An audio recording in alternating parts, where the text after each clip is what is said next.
सहना भवतु सहनौ भुनक्तु सह वीर्यं करवावहै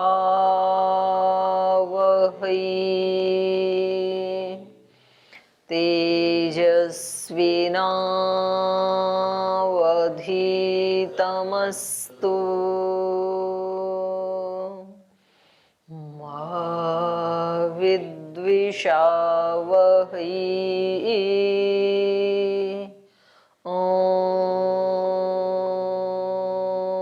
शांति शांति शांति।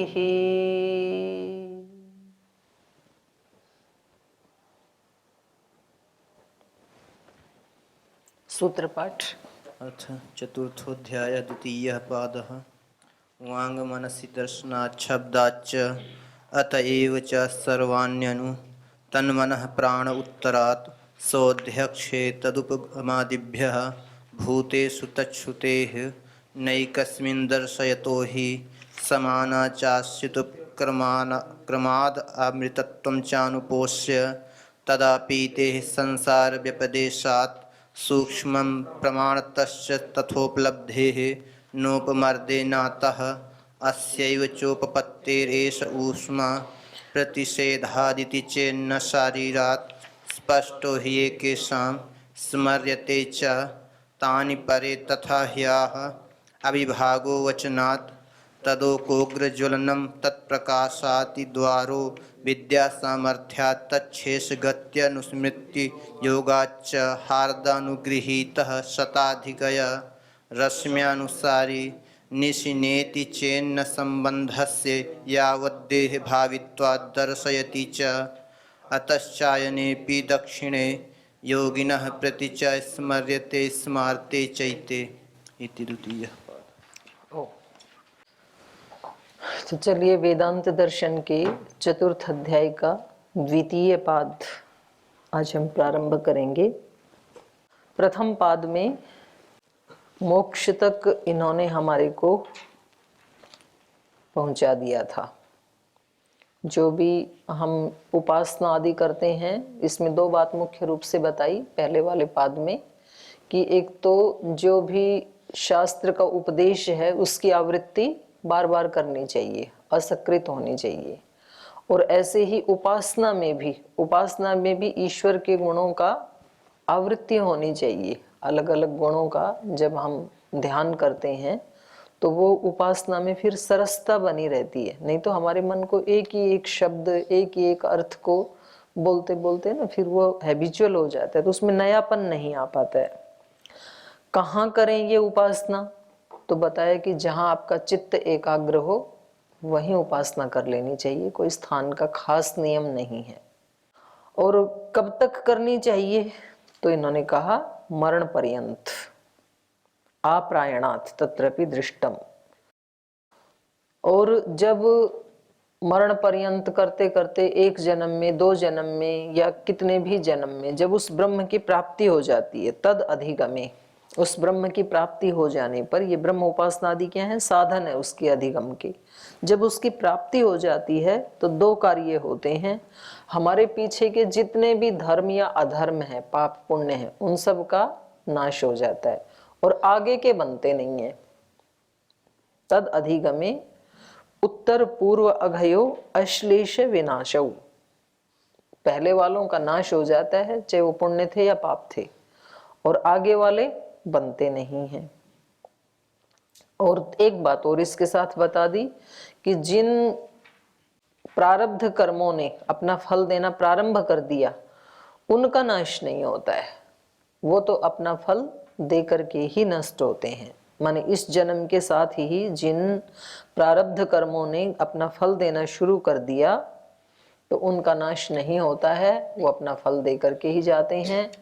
और अंत में बताया कि हर व्यक्ति का अपना जो वर्णाश्रम धर्म है, जो कि तीसरे अध्याय में बताया था चतुर्थ पाद में, उसके साथ जो सहकारी कर्म किए जाते हैं अग्निहोत्र आदि सन्यासी आदि के द्वारा, तो उनका फल क्या मिलेगा इसको? तो कहा कि इसका तो एक ही लक्ष्य है, ब्रह्म प्राप्ति। तो इसलिए वो उसी के साथ ब्रह्म ज्ञान कारणाय एव अस्ति, तो वो उसको ब्रह्म ज्ञान में एक निमित्त बनेंगे, कारण बनेंगे। और ऐसे ही दूसरे भी जो काम्य कर्म है, ऐसा कोई बड़ा भी याग आदि कोई करता है, मान लो सन्यासी, तो उसको ऐसी कोई सांसारिक कामना तो है नहीं, तो ये भी क्या किस में जुड़ेगा? उसके ब्रह्म की प्राप्ति में ही साधन बनेगा। लेकिन ये कब बनेंगे ब्रह्म प्राप्ति में साधन? यदेव विद्या इति, जब ये ज्ञान पूर्वक विवेक पूर्वक किए जाएंगे, श्रद्धा भक्ति पूर्वक किए जाएंगे। माने आग्रह पूर्वक या अज्ञान पूर्वक कर रहा है व्यक्ति, तो उससे फिर अहंकार तो बढ़ जाएगा, लेकिन ब्रह्म प्राप्ति में साधन वो कर्म नहीं बनेगा। तो इस प्रकार से यदि करेगा तो उसका आगे का कर्माशय भी नहीं बनेगा, विवेक पूर्वक करेगा तो। और बाकी के जो भी हमारे कर्म हैं उनका भोगेन क्षपयित्वा तु इतरे संपद्यते। तो अब ये कह रहे हैं कि ये व्यक्ति जिसको ब्रह्म की प्राप्ति हो गई और वो इस संसार से जब जाता है, शरीर छोड़ता है, और एक साधारण व्यक्ति जब इस संसार से जाता है, तो दोनों के शरीर छोड़ने में क्या अंतर है? सामान्य व्यक्ति के संसार से जाने में और योगी व्यक्ति के संसार से जाने में क्या अंतर है? तो वो हम इसमें द्वितीय पाद में पढ़ेंगे। तो प्रथम सूत्र बोलिए, वांग मनसी दर्शनात् शब्दाच्य। करें देखा ये जाता है, दर्शनात् ऐसा देखा जाता है, वांग मनसी, जब कोई व्यक्ति इस संसार से जाता है ना, तो सबसे पहले उसकी वाणी बंद हो जाती है, बोलना बंद कर देता है वो। और वाणी यहाँ पर उपलक्षण है, देखना भी बंद कर देता है व्यक्ति, आंखें बंद कर लेता है जाने से पहले। तो उसकी ये वाणी और उसकी ये दृष्टि आदि कहाँ चली जाती हैं? मनसी, वांग मनसी। ऐसा देखा जाता है कि वाणी मन में प्रतिष्ठित हो जाती है, मतलब मन ही बन जाती है वाणी, वाणी रहती नहीं है। वो व्यक्ति कई बार बोलना चाहता है, आंखें खुली हैं जैसे अभी, कुछ कहना चाहता है लेकिन बोल नहीं पाता है, कुछ उसके अंदर चल रहा है ऐसे तो लगता है व्यक्ति को, लेकिन वो कुछ समय पहले, मरने से कुछ घंटे पहले बोल नहीं पाता है, या कभी कुछ दिन पहले भी हो जाता है, 1-2 दिन पहले, 2-4 दिन पहले भी ऐसे हो जाता है। शब्दाच्य, ये देखा भी जाता है, दर्शनात् शब्दाच्य, इसका शब्द प्रमाण भी है और ऐसा प्रत्यक्ष देखा भी जाता है।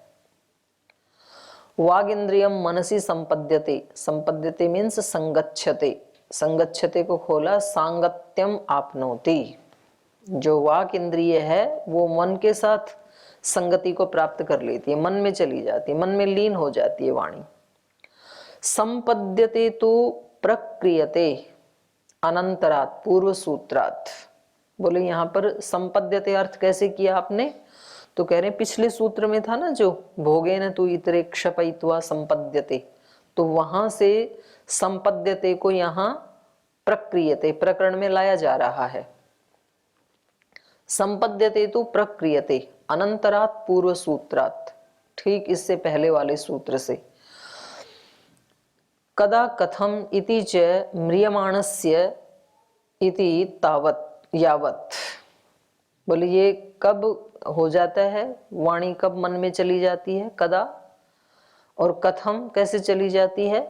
तो कहा म्रियमाणस्य, जो व्यक्ति मरने वाला है, अभी मरने की जो प्रक्रिया चल रही है, तो तब देखा जाता है कि उसकी वाणी पहले मन में लीन हो जाती है। ये स्वाभाविक मृत्यु की बात की जा रही है, कुछ एक्सीडेंटल आदि मौत होती है उसमें ये प्रक्रिया देखने को नहीं मिलेगी। जिस व्यक्ति ने अपनी पूरी आयु ठीक से जी और अब वो जा रहा है, तब ऐसा देखा जाता है लोक में।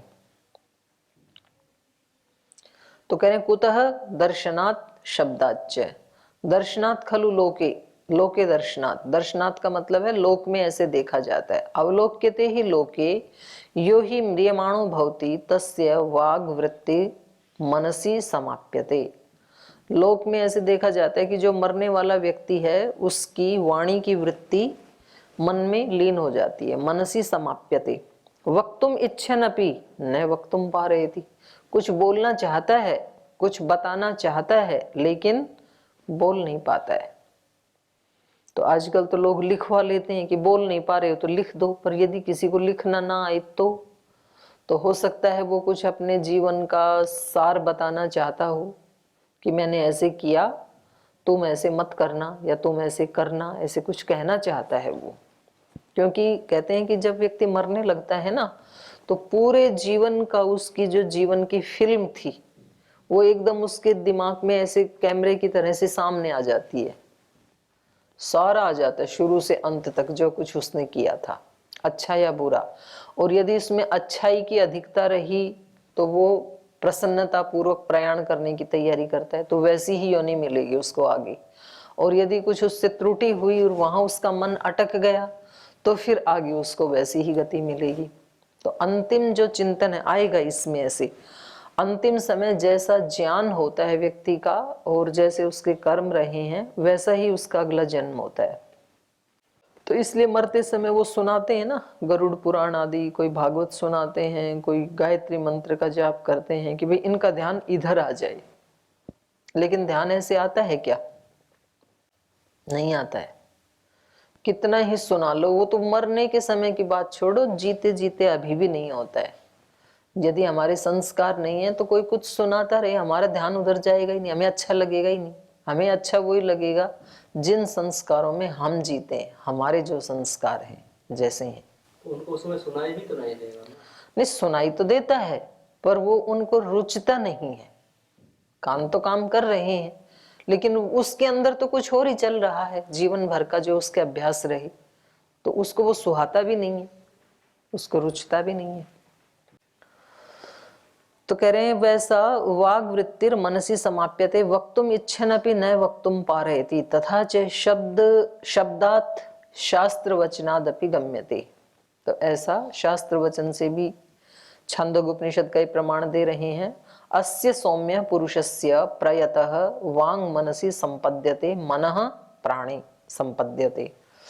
हे सौम्य, इस पुरुष का प्रयतः प्रयाण करते हुए, जाते हुए, इस संसार से जाते समय वांग मनसी संपद्यते, वाणी इसकी मन में लीन हो जाती है, और मन मनः प्राणे, मन फिर प्राण में जाकर के लीन हो जाता है।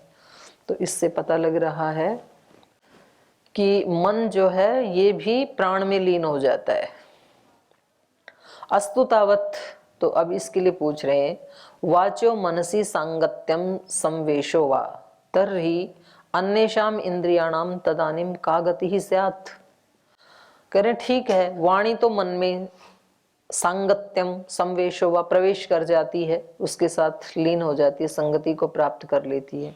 तर्हि अन्येषाम इंद्रियाणाम तदानीम का गति ही स्यात्। तो अन्य इंद्रियों का क्या होता है? चक्षु इंद्रिय कहाँ जाती है, कर्णेंद्रिय कहाँ जाती है, स्पर्श इंद्रिय कहाँ जाती है, ये सब कहाँ जाती हैं? आपने तो केवल एक वाणी का बताया, तो दूसरों की क्या गति होगी? यतो हि अत्र तु वाग इंद्रियस्य एव संपत्तिम विधाय अनंतरम मनः संपत्तिम प्रदर्श्यते। बोले आपने तो यहाँ केवल वाणी इंद्रिय के बारे में बता दिया कि वाणी तो मन में लीन हो जाती है, छांदोग्योपनिषद का जो वचन दिया, और मनः प्राणे, मन प्राण में लीन हो जाता है। तो बाकी का तो कोई चर्चा की नहीं यहाँ पर। वांग मनसी मनः प्राणे इति आकांक्षायाम उच्यते। तो इस वचन से ये आकांक्षा उत्पन्न हुई कि बाकी इंद्रियों का क्या होता है, वो कहाँ जाती हैं।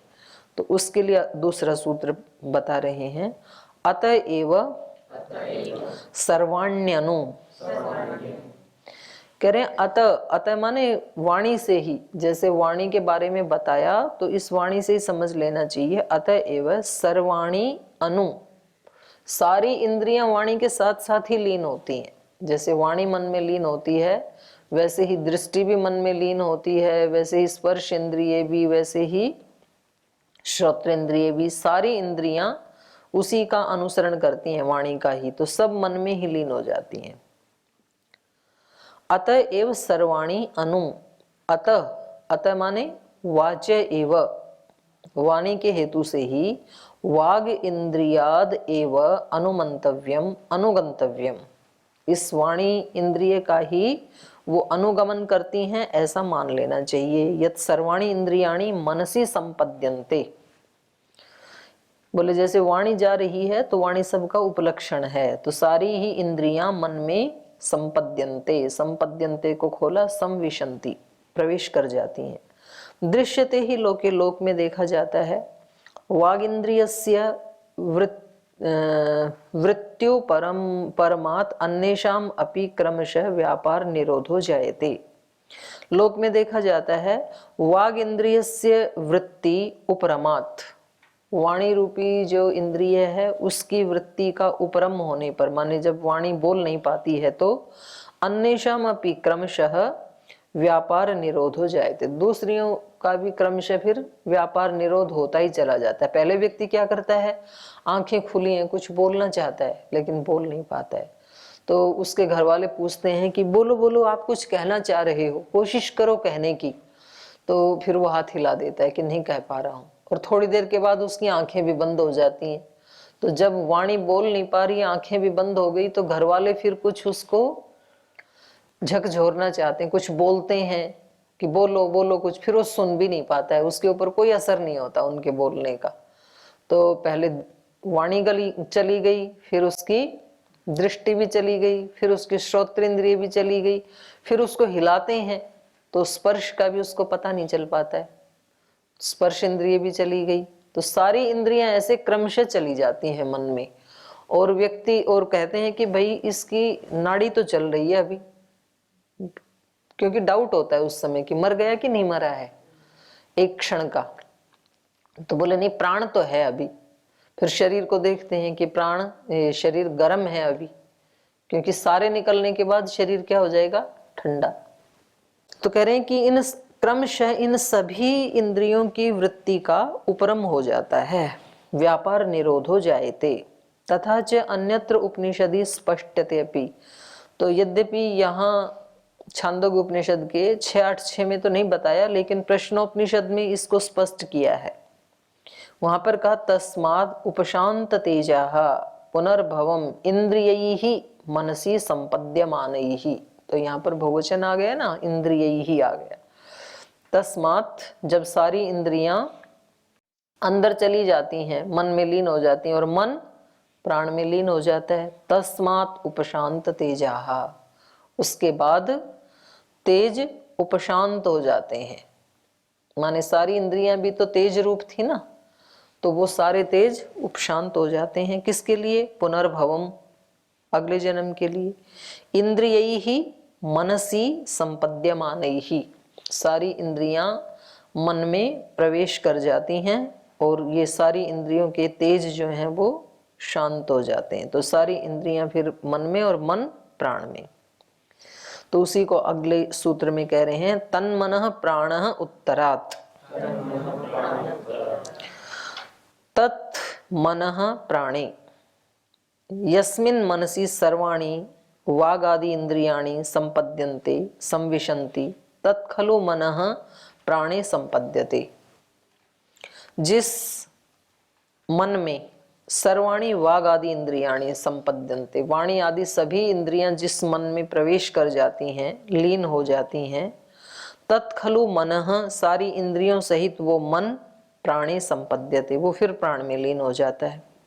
कथम, कैसे, उत्तरात् लोके खलु उत्तर क्रम दर्शनात्, कह रहे हैं लोक में ये उत्तर क्रम देखा जाता है। उत्तर क्रम माने मरने वाले को देखते हैं ना, तो सबसे पहले बोलना बंद होता है, फिर देखना भी बंद होता है, फिर सारी इंद्रियां बंद होती हैं, पर उसका मन तो अभी काम कर रहा है। फिर उसके बाद प्राण नाड़ी चल रही है, प्राण काम कर रहा है, उसके बाद प्राण भी नहीं करता है।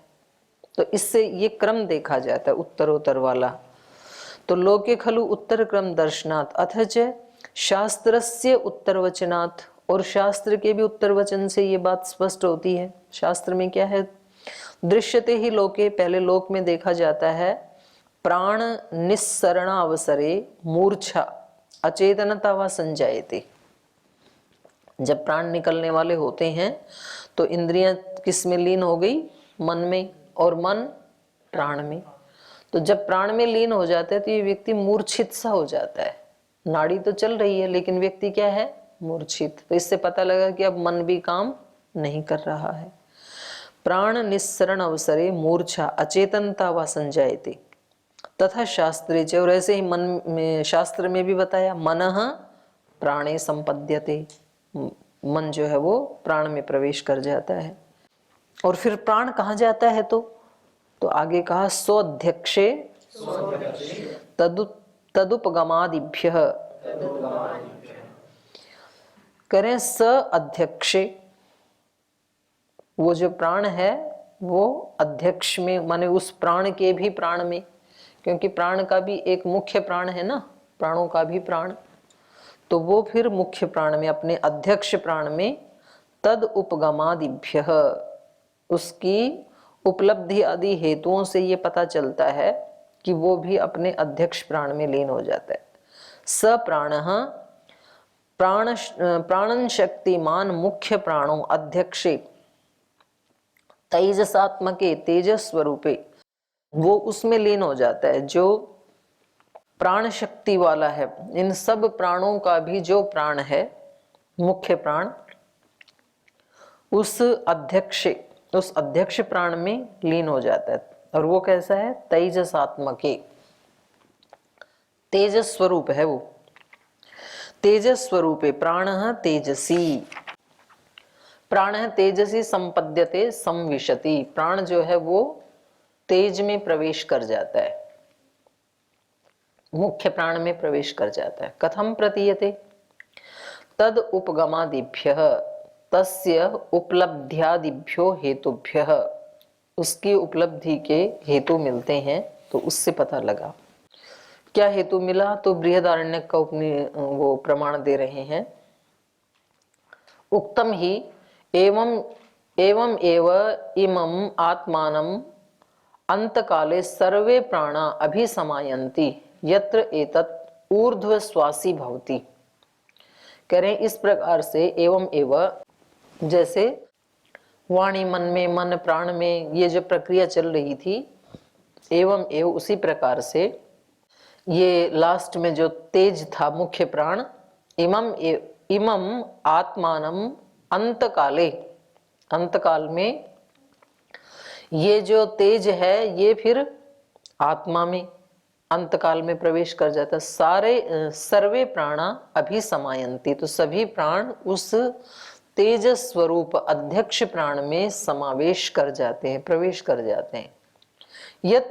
यत्र एतत् ऊर्ध्वश्वासी भवति, मुख्य प्राण में जाकर के, और फिर मुख्य प्राण का स्थान नासिका से यहाँ तक माना गया है, तो वो प्राण फिर ऊर्ध्वश्वासी होके उसके साथ ही प्राण चले जाते हैं, फिर बाहर निकल जाते हैं, शरीर से बाहर निकल जाते हैं। तो इसमें किसी किसी के प्राण जो है वो अन्य इंद्रियों से भी निकल जाते हैं, आंख से, मूर्धा से, ये बताएंगे अपने आप ही। लेकिन पहले सारे के सारे प्राण जो हैं वो मुख्य प्राण में प्रतिष्ठित होते हैं, और फिर मुख्य प्राण किसी भी द्वार से निकल सकता है। तो यहाँ इन्होंने बताया, बृहदारण्यक में बताया कि वो ऊर्ध्वश्वासी भवति, सांस उसकी उखड़ जाती है ना, ऊर्ध्व श्वास बोलते हैं ना भाई, अब ये उसकी श्वास उखड़ने लगी, बस अब ये पल दो पल का है ये व्यक्ति, सांस एकदम से उखड़ने लगती है और फिर एकदम से ऐसी हिचकी सी आती है और उसके बाद खत्म। तम उत्क्रामंतम प्राण अनुत्क्रामति, वो जो मुख्य प्राण है उसका उत्क्रमण करते ही, जब वो ऊर्ध्वश्वासी होता है मुख्य प्राण, तो उसके पीछे पीछे ये जो दूसरे प्राण उसमें प्रवेश कर गए थे वो भी उसका अनुसरण करने लगते हैं।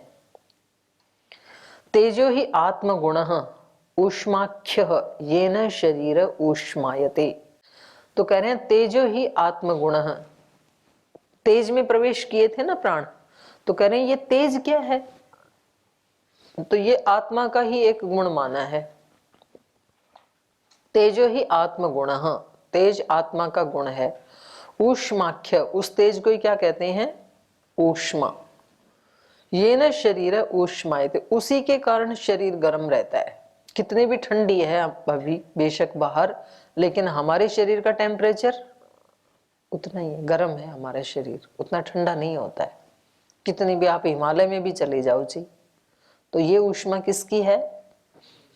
आत्मा की है। ये आत्मा का ही गुण है तेज, उस तेज के कारण ये गर्म रहता है, और जब वो निकल जाता है तो शरीर ठंडा पड़ जाता है। फिर बोलते हैं ना भाई इसका शरीर ठंडा पड़ गया, अब इसका मतलब अब प्राण नहीं है इसमें। तत्र पूर्व पक्षम अवतारेति, जैसे इन्होंने कहा ना तेजो ही आत्म गुण है। तेज क्या है? आत्मा का गुण। तो यहाँ पर दोष आ जाएगा ना, आत्मा का गुण यदि तेज मानेंगे तो क्या दोष आएगा बोलो? तेज को यदि आत्मा का गुण मानेंगे तो क्या दोष आएगा? रूपवान हो जाएगा, रूप तेज का है। और कुछ तेज तो ऐसे होते हैं उनके रूप नहीं होते हैं, ऊष्मा का कोई रूप थोड़ी होता है। तो यहाँ तो ऊष्मा बताया ना, हाँ ये सही पकड़ा आपने। ऊष्मा को स्पर्श इंद्रिय से जाना जाता है, तो फिर ये स्पर्श का विषय हो जाएगा, और स्पर्श का विषय हो गया इसका मतलब आत्मा क्या हो जाएगी? भौतिक हो जाएगी फिर, क्योंकि भूत का गुण है ना ये। तो उसको ये उठा रहे हैं, तत्र पूर्व पक्षम अवतारयति। तो यहाँ पूर्व पक्षी कह रहा है भूतेषु तच्छ्रुते है। भैया ऊष्मा तो तेज तो भूतों का गुण सुना जाता है, ये तो आत्मा का कैसे हो गया? भूतेषु तच्छ्रुते है अध्यक्ष इति उच्यते। आपने कहा कि प्राण जो है अध्यक्ष प्राण में सम्मिलित हो जाता है, अध्यक्ष अध्यक्ष इति उच्यते। आपने कहा अध्यक्ष में लीन हो जाता है, किंतु प्राण है तेजसी। लेकिन छांदोग्य उपनिषद में तो कहा कि प्राण किस में प्रवेश कर जाता है? तेजसी, तेज में। और तेज क्या है? भूत, एक भूत ही तो है ना तेज। तो अस्ति तेजो विधायिका श्रुति, तो तेज का विधान करने वाली श्रुति भी है। ये तो छांदोग्य उपनिषद का दिया इन्होंने। तेजश्च भूतेषु गण्यते, तेज कहाँ गिना जाता है? भूतों में। तेज की गणना तो भूतों में होती है। तत्श्रुते है तस्य श्रवणात्, तो कह रहा है कि ये श्रुति में भी, स्मृति में भी और श्रुति में भी ऐसा सुना जाता है। प्रश्न उपनिषद का दे रहे हैं, पृथिव्या आपः तेजो वायु आकाशः। ये जो तेज है इसकी गणना किस में होती है? भूतों में। तच्छ्रुते है, भूतों में इसके सुने जाने से, तस्य श्रवणात्, भूतों में इसका श्रवण होने से। जैसे 5 भूत गिनाए इन्होंने, पृथ्वी आपः, पृथिव्यापः तेजो वायु आकाशः। तो यहाँ पर तेज आ गया ना तीसरे नंबर पर, पृथ्वी जल तेज वायु आकाश। तो बोले ये तो भूतों में सुना जाता है तेज, तो आपने आत्मा का गुण बताया इसको। इति तस्मात् कथम तेजसी प्राणः संपद्यते इति प्रश्नः। तो कैसे ये प्राण तेज में कैसे प्रवेश करता है, तेज में लीन कैसे होता है? तो ये प्रश्न बनता है, क्योंकि ये तो भूत का है, और ये तो भौतिक शरीर से अंदर जा रहा होता है, सूक्ष्म की तरफ जा रहा होता है। तो अंदर तो भूत का होना, भूत में लीन होना, तो ये तो समझ में नहीं आया। तो ये प्रश्न है, तो इसका ये समाधान कर रहे हैं। तो टाइम हो गया, इसका समाधान फिर कल करेंगे। आज यहीं विराम लेते हैं।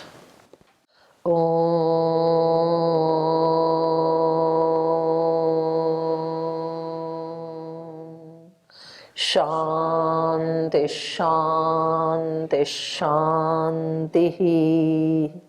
श्री गुरुभ्यो नमः।